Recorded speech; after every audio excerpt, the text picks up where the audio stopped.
Alright, what we're going to reason about today. Here we are on another occasion where we have some not too pleasant things to reason about. Here we are sitting on the day after the verdict, rather an announcement about the Michael Brown murder. Would be trial, but not going to be a trial, where the police officer that murdered Darren Wilson won't even see trial. It won't even go to trial. It's a very sad day. You know, last night, all hell broke loose in Ferguson. As you would imagine, right?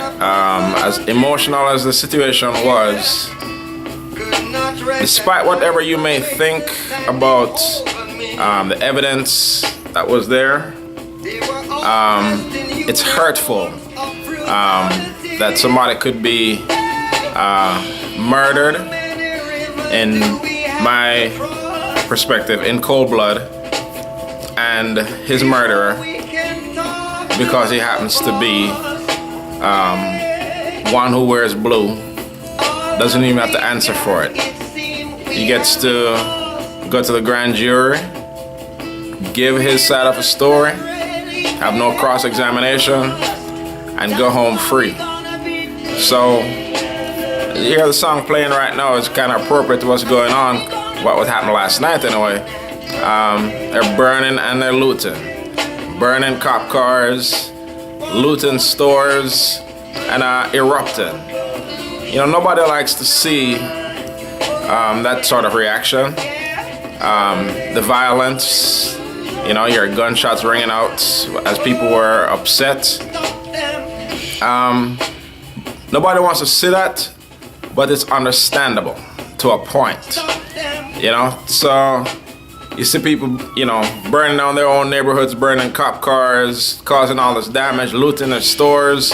And it is a reaction that does not, in and of itself, serve much purpose other than to keep the media there.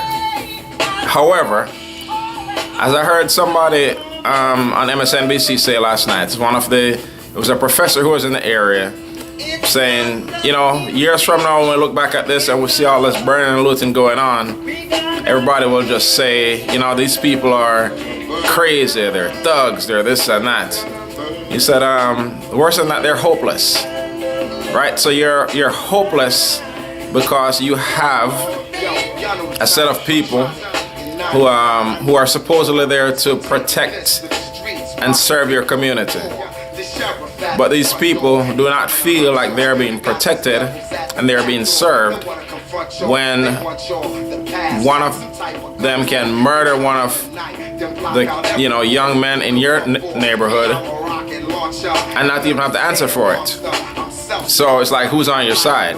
So they're hopeless when it comes to the justice system or the injustice system. So, and beyond that, justice system in the United States has, it's slanted towards the rich and powerful and those of another complexion. So our communities have all kinds of problems. By no means am I, evading that.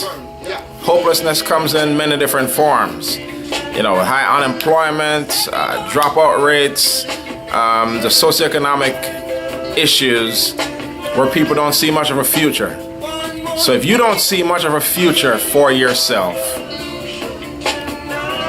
and you don't see much prospects going forward, and you see a system that in your view is stacked against you, where you don't even really count, where you don't feel valued at all.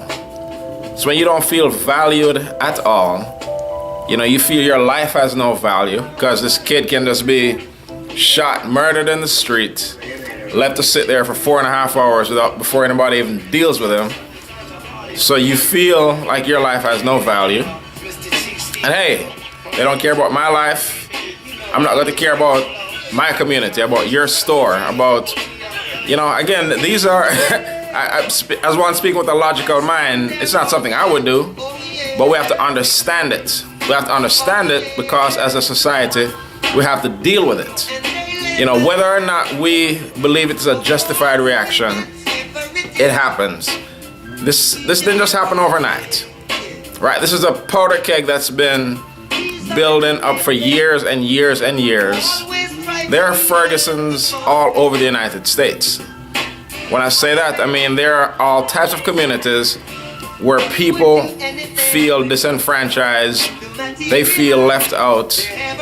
And look, there's a lot that we need to do differently so that is not the case. And I guess it's a good transition to talk about some of that. So we know what the problems are. We have poverty, we have unemployment, we have all these problems going on. And then we feel the system is stacked against us.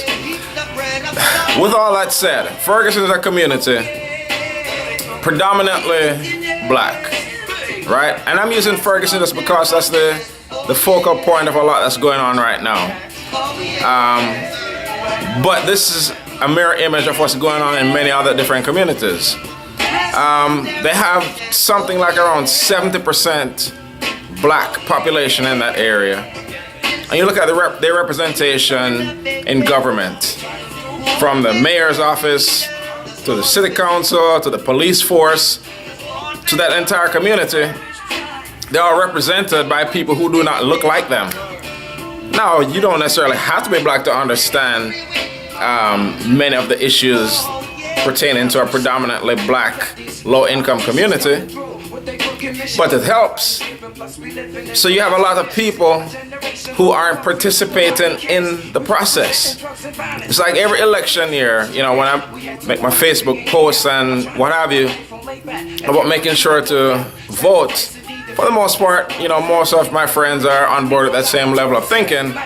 But then you have occasional people who don't see a point in it. They don't see anything in it for them. You know, that is such a misguided view. If we look at Ferguson, for example, the governor of Missouri, right, was elected. That governor had a chance to remove the prosecutor who did a terrible job in this case. Let me just say that.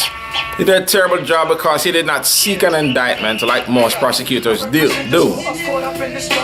And there were warnings about this prosecutor from months ago because of similar issues in the past.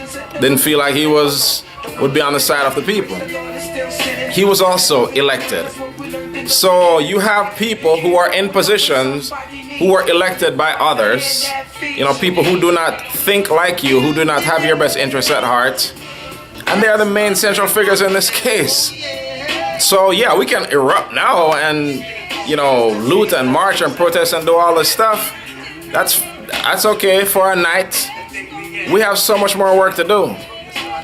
And, you know, like I said, Ferguson is just a representation of one of our communities. That same story is going on all around the nation. So, I mean, the important thing is kind of what we do next. You know, I've seen a lot of posts today about, yeah, voting is good or voting isn't going to cure everything. Of course it's not. There's no one thing that's going to resolve this issue. That is one very important step that we can take.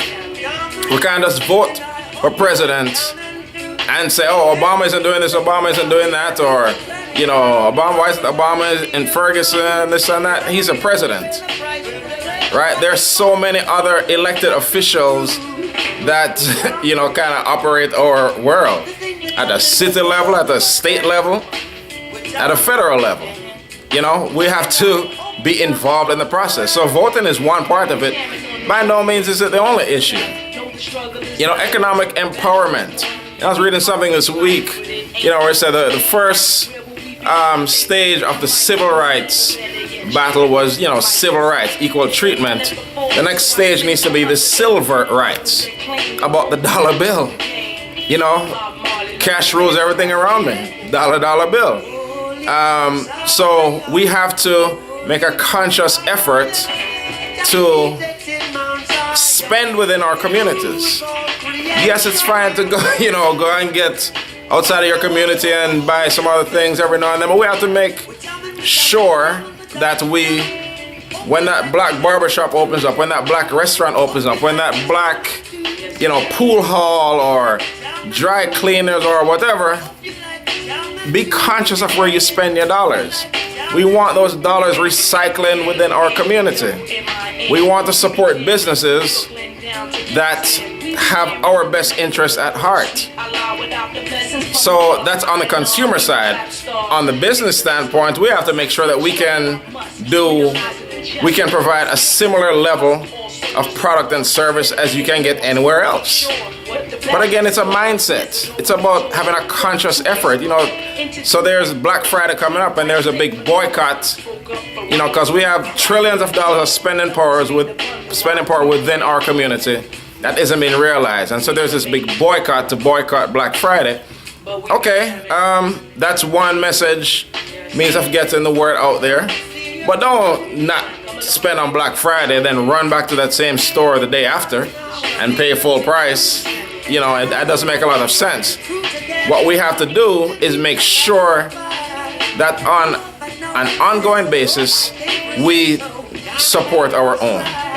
So there's voting, there's economics, and this may seem simple, but it obviously all starts at home.